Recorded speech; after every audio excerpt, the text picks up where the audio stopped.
As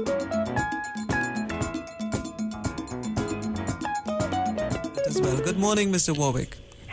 Yes, and good morning to yourselves and, of course, to Trinidad and Tobago, your listening audience. And good morning. We thank you so much for joining us. You know, the OWTU was born out of a general strike of 1937, which is to say that they have seen labor's progress and pitfalls throughout many years. You are the Chief Education and Research Officer at the OWTU. You have documented, I am sure, or been privy to information that deals with the labor movement in the last 10 years compared to the progress that was made before. How would you describe the last 10 years for labor? Well, I would say that the last 10 years for labor has been extremely challenging. And we have to put that, of course, in a global context in terms of the advancement of global capitalism, in terms of technological advancement, in terms of the consolidation of capital, the economic crisis of 2008, of course, the expansion of multinationals being reintroduced in Trinidad and Tobago. So the last 10 years, and of course, the whole change in consumer culture, the change in worker culture, the change in people's own consciousness. Mm-hmm. In other words, a lot has changed and would have impacted on the labor movement. However, you see, when you put it in that context, then you would realize how much actually have been achieved. Notwithstanding all of that, we still have been able to make significant inroads. But I want to say this, and this is something we probably take for granted. The defense of benefits that have been won is very important. Mm-hmm. Meaning, when in 1989, with the collapse of the Soviet Union, and then of the 1990s with Reagan and Thatcher, there was an extreme attack on labor and the benefits of labor, which would have been gained in the post-World War II settlement, and in Trinidad and Tobago, gains that would have been made from the struggle. So there was a huge attack on those benefits, an attempt to take away those benefits. And let me give you just a very concrete example. If you look at Greece right now, that is what that struggle is about. It is an attempt to take away the benefits that would have been won over the years, like pension, vacation, etc. Just bear in mind, in Trinidad and Tobago, we still have been able to maintain pension. We still have been able to maintain vacation leave, sick leave. We've still been able to have maternity leave.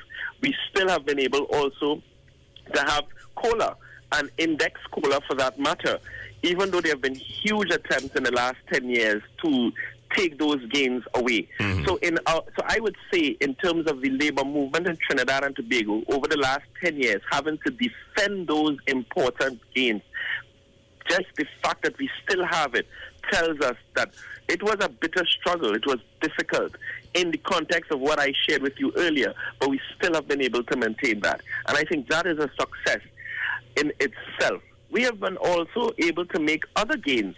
For example, profit sharing.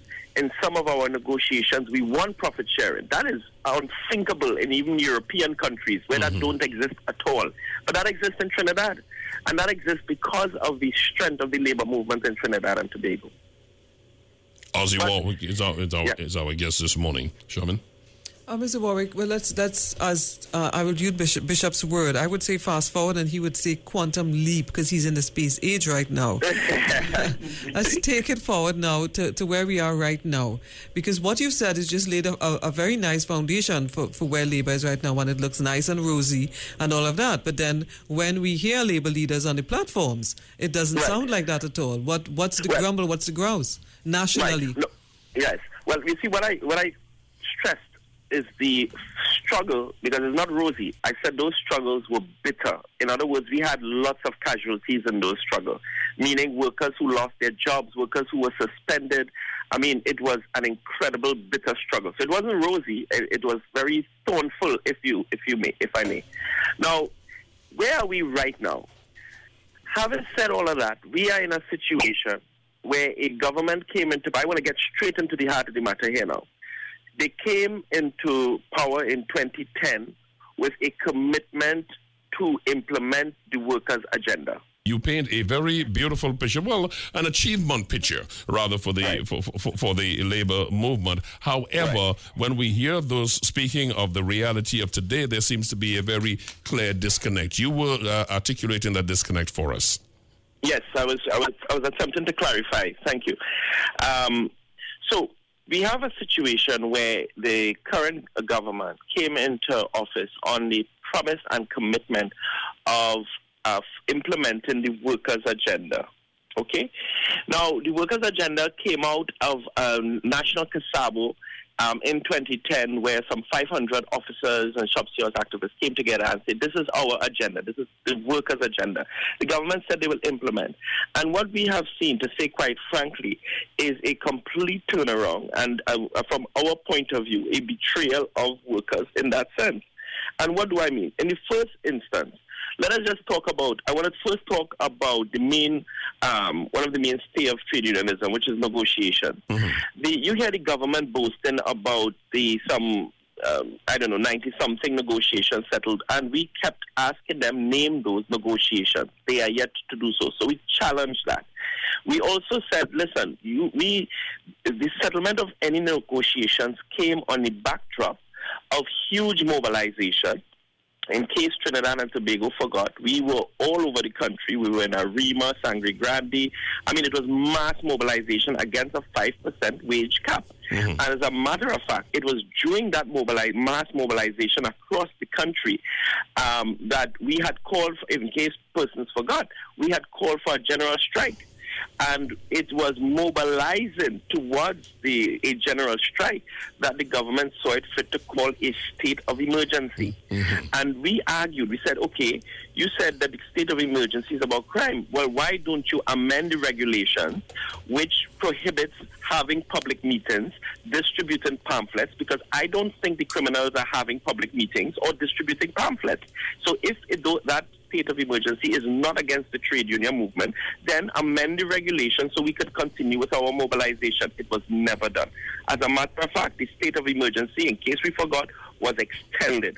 So for 3 months, in effect, the government itself shut down the country in order to avoid the labor movement getting its fair share. So that is a kind of epic struggle and battle that we had to engage in. So when they come to boast about settling negotiations, they seem to want to suggest that without the backdrop as to what it took.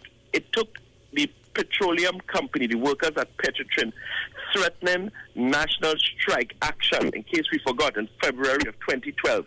And that broke to 5%. And it was as a result of that we had the settlement. And in addition to that, you can't talk about the government has done this when, in fact, majority of those settlements took place at the industrial court. It was the court that awarded the settlement. Ozzy Warwick is our guest this morning. He's the Chief Education and Research Officer of the OWTU. And I understand what you're saying in that area, but the labor movement, again, is talking, and I hear the hierarchy of your union saying that we are going to make sure we remove this government. Past experience of venturing into politics and partnerships did not prove too well with Mr. McLeod, did it?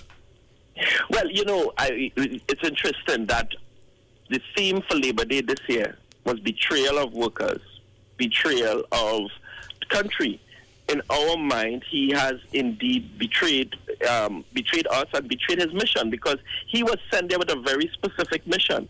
Now, what that does not mean is because he has betrayed the movement that we seeing a situation where we are under attack, where they try to introduce, imagine this, after so many years of the IRA, they try to introduce a bill that seeks to destroy trade unionism, and we wouldn't fight back? Should we just, because he betrayed us, mean that we should say, well, you know what, as the labor movement, we will sit this out. We will just stand at the wayside and watch it happen and hope for the best. I don't think so. Not attempting, not suggesting that at all. One would have to ask the question, because there are many folks who feel that the labor movement was the tipping element in the last election, and they just question the wisdom in doing that again. But that aside, I got your comment on that. A couple of years ago, Cemex made an attempt to acquire controlling interest in the Trinidad Cement Limited.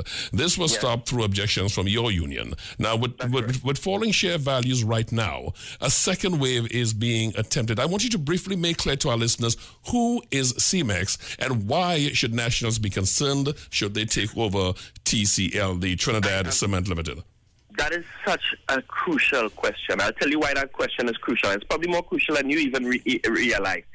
At the heart of that question is the issue of self-determination of a country, and I will explain.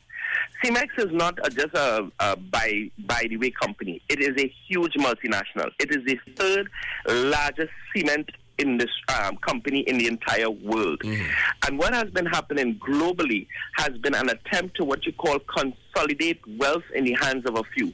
So these multinational cement companies have been buying up smaller, medium-sized companies all over the world. So now the entire cement industry globally is really in the hands of some 5 companies, Cemex being one of them. If Cemex takes control of now cement is manufacturing. The heart of any economy is your manufacturing sector.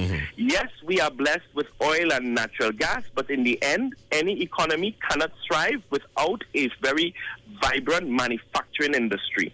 We manufacture cement not only in Trinidad, but for the entire Caribbean.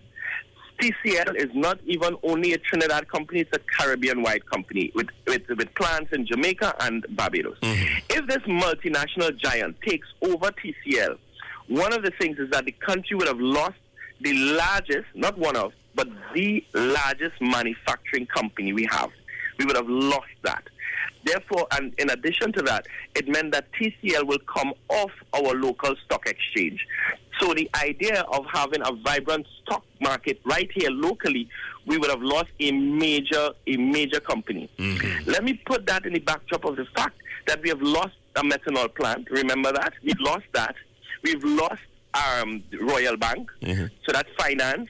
We've lost gas, and now their attempts to PCS nitrogen is going as well. I mean, if we lose these huge companies that contribute significantly to our economy, it means that our economy will be beholden to multinationals. And when your economy is beholden to multinationals, you have lost your right to self-determination. We will not be able to determine our own course because we are not in control of our economy. Do you know right now that in terms of revenue, 65% of our energy revenue comes from multinationals. So multinationals, meaning DG, BP, BHP Billiton. Can you imagine if one day these companies decided, we've had enough of extraction and exploiting the resources of Trinidad and Tobago? So that takeover by Cemex has huge implications, but not just the workers at TCL, but for the entire country and the economy. Right now, coming out of the 2008 economic crisis, one of the things that came out is that countries like even the United States who exported their manufacturing realized that was a huge mistake and contributed to the economic collapse. We cannot now be literally giving up our manufacturing sector, and it's not even a medium company. You're talking about the largest manufacturing company we will give up to a multinational. And I thank you very much for the clarity on that. 24 minutes after 11 o'clock. Ozzy Warwick, Chief Education and Research Officer of the OWTU, is our guest. And that brings, Mr. Warwick, to me the question of TSTT and Cable and Wireless. Are you all working with the Communication Workers Union to handle this issue, or what's the politics that playing among the trade unions right now, where while you speak of all these multinationals and needing to have a solidarity to be able to keep our economy for us, united we stand, divided we fall, and we've seen what happened at Labor Day. Yeah, so well, I just don't want us to address. You'll give me 5 minutes to talk about that before we go, because I want to talk about that. But I need to. I know I haven't quite yet. Can you let me finish first? Two things. There are two parts to that question. All right. We know we've gotten all the answers from all sides on what happened at Labor Day, so I don't necessarily want to go back into that. But I would rather if we put it into context, in light of what you are saying about all these multinationals coming into the country and we're losing these state-owned companies. Thank you. First of all, I think it's very important that in your program, I make a very clear statement. And this statement is not just Ozzy Warwick's statement. This is an official oilfield workers trade union position. We are in complete solidarity with our brother and sister union, the Communication Workers Union, in their struggle against the takeover of TSTT. Our position as a union for the last 78 years has been that major key industries and sectors must remain in the hands of locals, simply because it is the only way as a country and as a people we can maintain some level of self-determination. The attempts by Cable and Wireless to take over TSTT has extreme implications because they recognize that the telecommunications sector and or industry is a multi-billion-dollar industry all across the world. And they're seeing an opportunity to take control of that telecommunications sector. As a matter of fact, we had objected to the to Digicel because remember, Trinidad is 1.2 million people, and our your telecommunications sector has to do with your airways and control. Here it is, your control over your airspace. By giving up, and this is why that's such an important question. By giving up our telecommunications sector to a multinational meant that we are giving up our airspace to a multinational corporation. Because you remember, it is within your telecommunication and in terms of technology, you deal with the issue of security. If you don't have control over your airspace, and that is controlled by Digicel and Cable and Wireless, then how do you ensure and guarantee security when we are seeing all sorts of different revelations with regards to security, even in the U.S. and in Europe, in terms of that same thing? So we are in complete solidarity with the Communication Workers Union. As a matter of fact, we participated in several of their actions re this issue, and we will continue to struggle hand in hand with CWU against the takeover of TSTT. I think it is a crucial sector because it has a lot, and it's not just about making phone calls. You have to see the bigger picture. It's about national security and control of your airspace. The commanding heights of the economy, Mr. Warwick, is, of course, the energy sector. Your union has argued for a long time that there are major aspects of that oil sector that are being sold off or given away. Please explain to our listeners, because oftentimes we hear the leaders make these statements and there is not detail and or context. Yeah, well, all right, sure. Right now, the energy sector contributes some 40% of GDP, huge part of our sector, right? And in this instant, we have really one major national state company, which is the Petroleum Company of Trinidad and Tobago. But we also have a very thriving upstream sector in terms of PCS, nitrogen, and so on. And we've heard, well, not heard, but there are moves now to privatize PCS nitrogen. It cannot be possible that a sector that contributes 40% of your GDP, and we do not have state control over that sector. Now, one of the things as Trinbagonians, we have to always remember, a state enterprise does not belong to the government. We really have to connect. We the people must connect with the state enterprise. Petrotrin is our company, all of us. All of us own Petrotrin, not the government, and the other state enterprises in terms of the energy sector. So when we give up that and put that into private interest, it means that we would have lost the ability to not only benefit from the revenue derived from this sector, it means that we are unable to determine policy with regards to how can we expand the sector and therefore benefit further from it. What we're seeing now is attempts to, for example, lease out and farm out wells. Can you imagine? Which means that you can come with a small company. You can come